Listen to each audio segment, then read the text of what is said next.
আসসালামু আলাইকুম রহমতুল্লাহি বারকাতু। পমি আশা কিচেনে অনেক স্বাগত। বন্ধুরা কেমন আছেন? আশা করছি ভালো আছেন। রমজান কেমন কাটছে আপনাদের? আমাদের ভালো কাটছে, জানাবেন। আমি একটা বেগুনি বানিয়েছি। তো বেগুনি তো সবাই বানায়, সবাই সবার মতো করে বানায়। আমি আমার মতো করে বানিয়েছি। পুরো ভিডিওটা দেখার অনুরোধ রইল। খুব ছোট্ট ভিডিও, খুব ভালো লাগবে আশা করছি। বানিয়ে দেখে এইভাবে ফুলকো ফুলকো মচমচে পাড়া হবে, দেখতেই পাচ্ছেন, খুব লোভনীয় হয়। তো দেখবেন বানিয়ে, আশা করছি আপনাদের ভালো লাগবে। ভালো লাগলে লাইক শেয়ার কমেন্ট করবেন বন্ধুরা। প্লিজ সাবস্ক্রাইব করে দেবেন নতুন বন্ধুরা। একটা বাটি নিয়েছি বন্ধুরা, এখানে নিয়েছি বেসন। এই বাটিটাতে দেখুন পুরো ভর্তি নয়, একটু কম বেসন আমি ছেলে রেখে দিয়েছিলাম, নিয়ে নিলাম। এই বাটিটাও ভর্তি নয়, দেখুন অর্ধেক মতো হবে। এইটাও আমি ছেলে নিয়েছিলাম, চালের গুঁড়োটা, এটা চালের আটা। আর এটা নিয়েছি আমি ময়দা, এবারে অর্ধেকের একটু কম দেবো, এটা লাগবে না।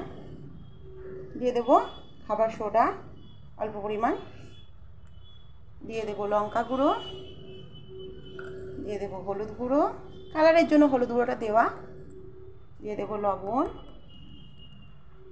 স্বাদ অনুযায়ী, দিয়ে দেবো কালো জিরে, দিয়ে দেবো আদা রসুনের পেস্ট অল্প করে। ভালোভাবে মিশিয়ে নেব। মিশিয়ে নেওয়ার পর অল্প অল্প পানি দিয়ে আমি ব্যাটারটাকে গুলে নেব।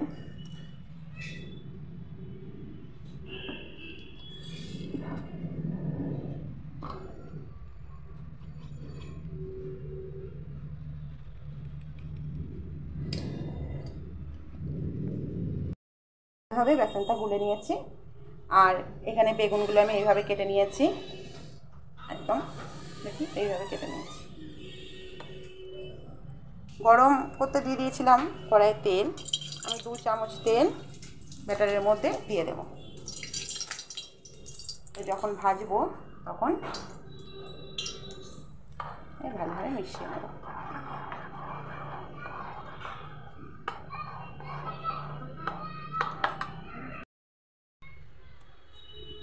এইভাবে ডুবিয়ে নেব।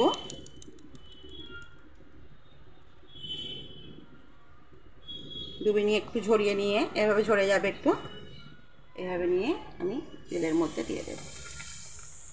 যেহেতু অনেকটা বড়,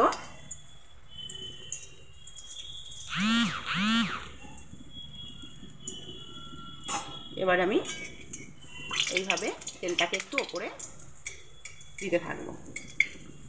দেখবেন ফুলতে থাকবে, এই যে ফুলছে। এবার আমি উল্টে দেবো। আমি বড় বড় করছি বলে আমি একটা একটা করে ভেজে নেব।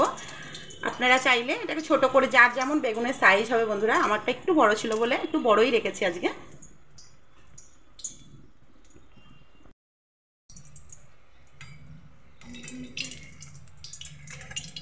ভাজা হয়ে গেছে, এটাকে আমি তুলে নেব। একটা একটা করে আমি এইভাবে ভেজে নেব। আপনারা যদি এইভাবেই বানাতে চান, অতি অবশ্যই যে আটার মেজারমেন্টটা দেখালাম আমি, আটাটা দেবেন। আটা না, ময়দা, সরি বন্ধুরা, ময়দাটা আর চালের আটার গুঁড়ো দিলে এরমই পারফেক্ট হবে, ফুলো ফুলো হবে এরমভাবে, আর অনেকক্ষণ অবধি মচমচে থাকবে। তো আমি আরও একটা দেখিয়ে দিচ্ছি। আর ব্যাটারটাকেও পারফেক্ট করতে গেলে আমি দেখাচ্ছি ব্যাটারটাকে আপনাদের। এদিকে দেখুন, ব্যাটারটা আঙুলের মধ্যে এইভাবে দেখবেন, এই যে আঙুলে কোট হচ্ছে, মানে বেগুনিতেও খুব সুন্দরভাবে কোট হবে।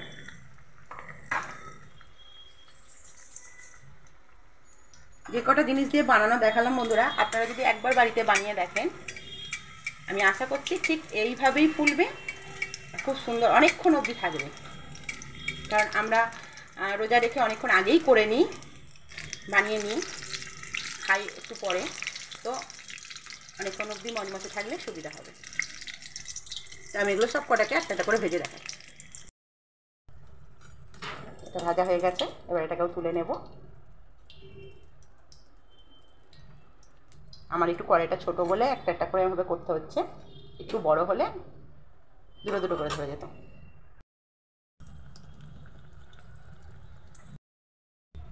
রেডি বন্ধুরা বেগুনি।